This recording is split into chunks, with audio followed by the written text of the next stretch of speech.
Welcome clients and guests to my YouTube channel. I'm Cerro and I'm a licensed professional counselor. My videos are designed to educate and empower you to make informed decisions about your mental health. If you want to watch my latest videos, subscribe and be sure to hit the notification bell so you never miss a video. If you happen to like this video or learn something, be sure to give it a thumbs up because it really helps my channel.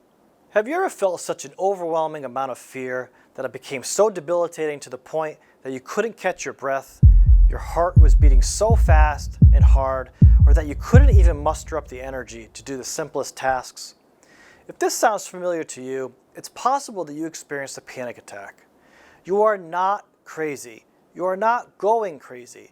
You are scared, and it is completely understandable.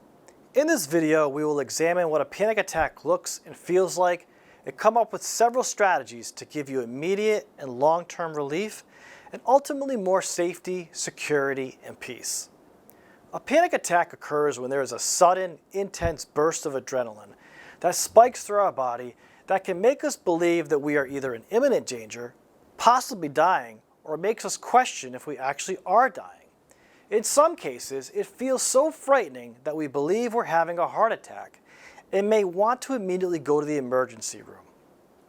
The physical symptoms that we may feel range from a pounding or racing heart to a numbness of our lower extremities, particularly our legs.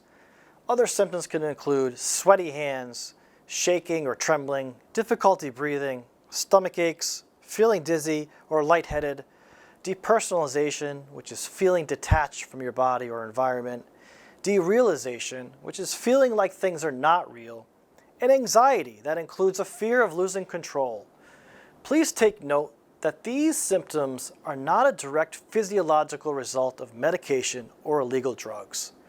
Cannabis users who take a CHEMOVAR that is more sativa dominant, which can be stimulating, can actually cause some paranoia, which induces anxiety and can cause panic attacks. In those cases, the primary focus initially must be on whether or not the drugs are to be the main cause. Panic attacks can feel like we're on a roller coaster with no seatbelt. It can feel like we're going to faint or pass out. The surge can be so intense that our mind goes blank or we feel paralyzed, or that our blood is so hot it feels like it's boiling. In some cases, the judgment, invalidation, or insensitivity from others can exacerbate the problem and make us feel hurt, angered, misunderstood, and ultimately lonely. Others may sometimes call us dramatic, say that we're making a big deal out of nothing, or that we're just trying to get attention. The invalidation and insensitivity from others, and that includes some medical professionals unfortunately, can be so damaging and isolating that we start to question ourselves, engage in more negative self-talk, and that can ultimately have a detrimental effect on our self-esteem and self-worth. At the other end of the spectrum, there are some incredibly supportive friends, family members, co-workers, therapists, and medical professionals. Be sure to surround yourself with people that will lift you higher, not drag you down. According to the Diagnostic Statistical Manual, the DSM-5, panic attacks can be categorized in two columns, expected and unexpected. An expected panic attack can include a situation such as having to perform something in front of people, like public speaking or playing an instrument or sport in front of others. These are performance-based situations.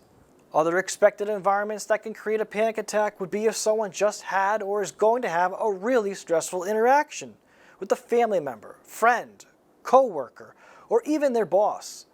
We can get so filled up with anxiety, which are thoughts centered around worry and concern, that our mind and bodies get so flooded we now have a physiological and mental tornado wreaking havoc. This is often referred to as anticipatory anxiety, where we create a narrative in our heads about how something is going to play out, and it usually never turns out the way we anticipated it to. Panic attacks that are unexpected feel like they hit us out of the blue with no warning, rhyme, or reason. Typical examples include driving a vehicle and all of a sudden a tingling sensation travels through our hands and we think we need to pull over on the side of the road.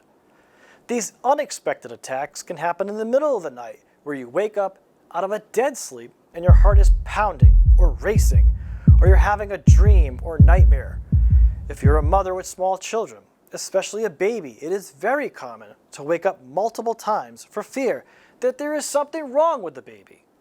Having panic attacks for some of us can lead to anxiety about having future panic attacks, causing an endless loop of remembering the traumatic experience of the panic attack and then creating these avoidance tactics that we think will prevent us from having panic attacks in the future.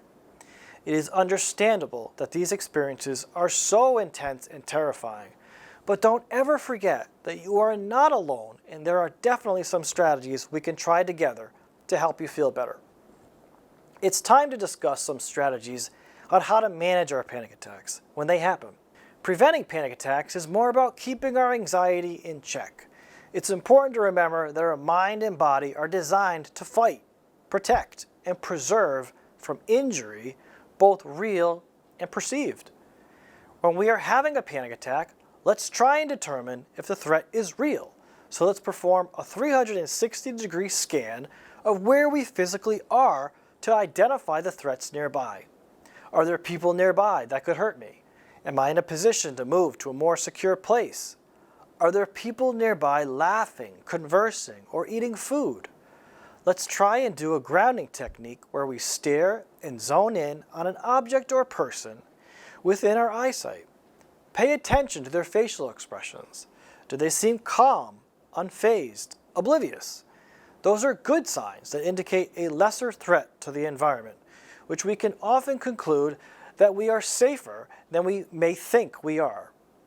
Let's direct our eyes to nature if we're outside. Can we spot a tree or a particular landscape? What do we notice about them? Do they have distinct roots actually above the ground? Are the branches or leaves an interesting shape? Is the sky a pretty color? Is the sun setting? Are the stars out, and if so, what shapes can you create? Practicing these visual grounding techniques buys us time for our physiological state to regulate and normal breathing to resume. If you have seen any of my other videos, you certainly have heard from me how powerful touch can be. Another grounding technique we can deploy is our sense of touch. If visual grounding is not enough, let's put our hands on something nearby, preferably something that has rough texture, a cool feel to it, or even something we can manipulate with our hands. It helps us put a focus on the here and now and less on the fear and panic. Is there someone nearby we trust that we can give a hug, rub our back, or hold our hand? When available, the physical touch and genuine care and compassion from a loved one dramatically helps to regulate our emotions in usually a short amount of time. If we happen to be home and really desperate, we can grab an ice pack and put it somewhere on our skin. This can drastically bring our body temperature down, resulting in a lower heart rate of 120 beats per minute and dropping, allowing us to think logically and get back to our functioning baseline. I believe in you and your ability to manage your panic attacks.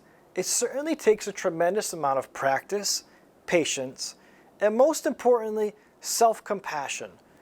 This compassion gives us permission to not have to feel like we must be perfect with everything we do. It allows us the freedom to have not so great days with the appreciation that life is a marathon and not a sprint. I encourage you to learn a little from each experience and look back at it with a non-judgmental lens. This viewpoint allows us to stay curious about our experiences, which permits us to learn and evolve with each experience. Judgment and criticism slams the door in our face, takes our power from us, and tells us we're not good enough. My advice? Put the gavel down, please. If you liked this video or found it useful in any way, please share it to someone you believe it may help. Please subscribe if you haven't already, like the video, and don't forget to put the notification bell on so you know exactly when my next video comes out. Thank you for watching, and as always, be where you are, be resilient.